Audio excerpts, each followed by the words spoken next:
Initializing humor. The week was a wreck, the coffee is cold, but we've got the stories that need to be told. It's the Friday download. Let the weekend begin.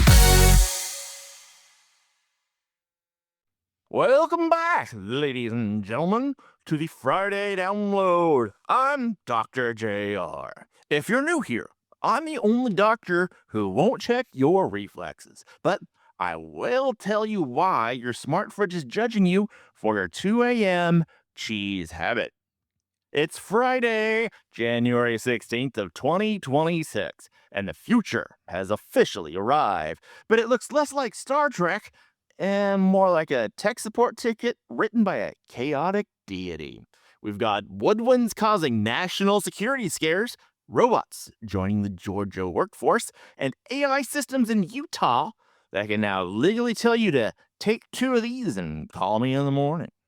We're going to dive deep today, folks. Extra stories, extra riffs, and probably tripling my blood pressure. Oh, there's that vein in my head. Let's dive in. Let's start with our big weirds.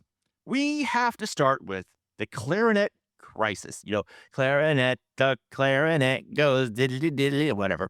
Imagine you're a middle schooler in Florida. You've practiced your skills. You're ready for band. You walk into school with your instrument case, and suddenly, the $250,000 AI security system goes, target acquired. A school was actually put into code red lockdown because an AI weapon detection system, oxymoron, trained on thousands of images of rifles, saw a student carrying a clarinet case and thought, damn, that's a sniper. Come on, I get it. A clarinet is long, black, and can be used to emit high-pitched, painful noises, especially in middle school.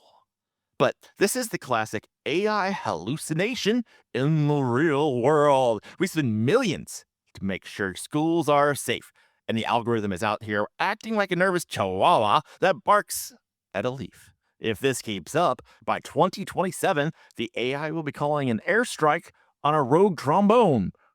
That works. Or a particularly suspicious-looking sourdough loaf of bread. Let's move on to our second story here of the Aboriginal Steve Irwin scandal. We're heading down Australia for some digital blackface. Kids, Google blackface and just, yeah. A social media account recently went viral featuring Jarren, a rugged, snake-handling indigenous man, hailed as the Aboriginal Steve Irwin. The twist, Jarren doesn't exist. He's an AI-generated character created by a company in New Zealand to farm for clicks. Indigenous Australians are, understandably, not thrilled. It's one thing to hallucinate a gun. It's another to hallucinate an entire culture for engagement. We've reached the point where the Outback is being generated in a server farm in Wellington. Story number 3, this is about McDonald's default disaster.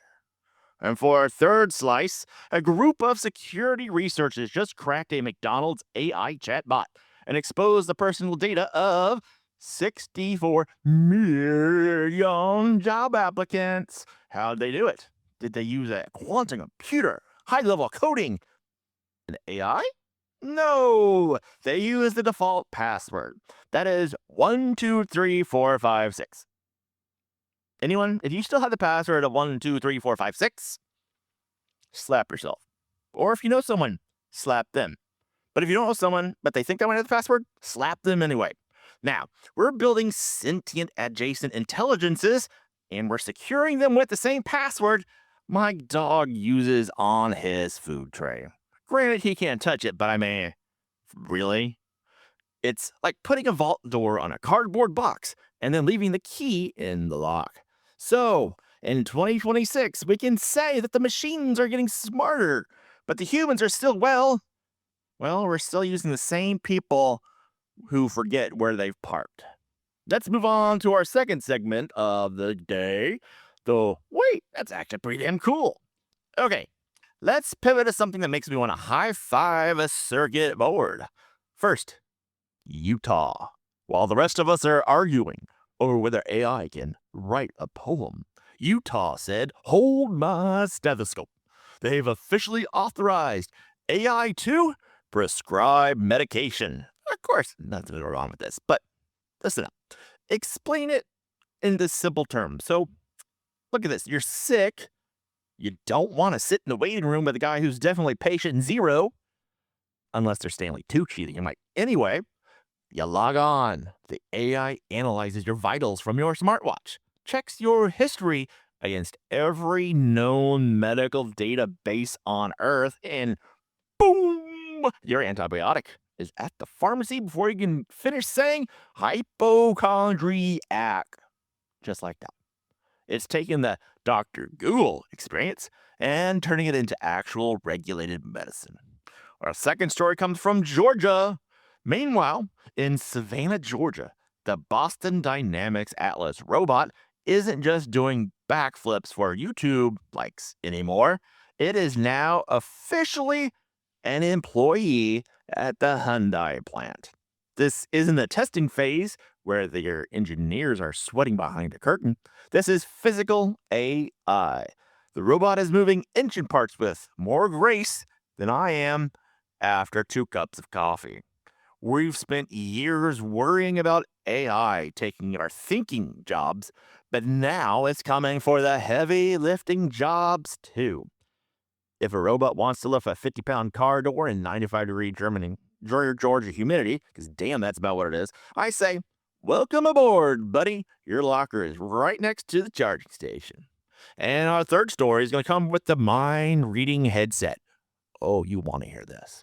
And finally, Razer, they're awesome, just dropped a gaming headset at CES 2026 that reads your focus levels. It uses AI to analyze your brain activity and tells when you're in the zone or when you're just staring at the screen thinking about tacos or taco cat and why you can spell taco cat backwards and it still spells taco cat.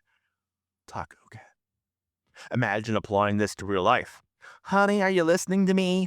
Hold on, let me check my Razer's focus level. Oh, look at that. It says I'm 99% preoccupied with the Roman Empire.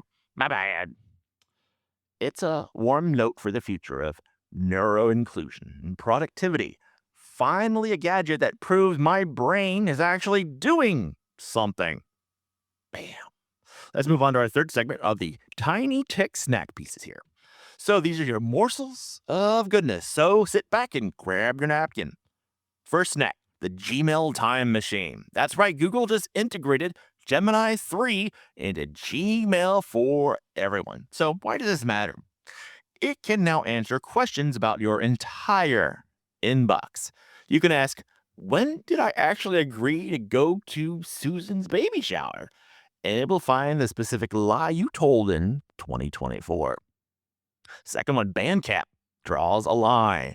Bandcamp officially banned all AI-generated music this week. So, well, they're betting on the human touch.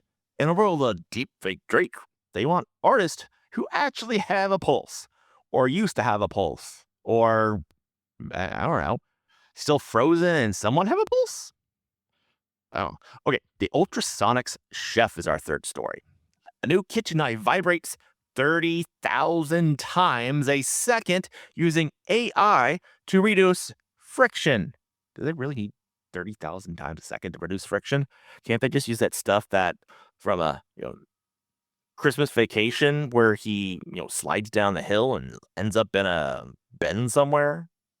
Anyway, so why is it? It's a vibrating knife that slices through tomatoes like they're air. It's the most over-engineered thing you'll buy this year, and you'll love it, and so will the millions of people buying it because, damn, that's awesome.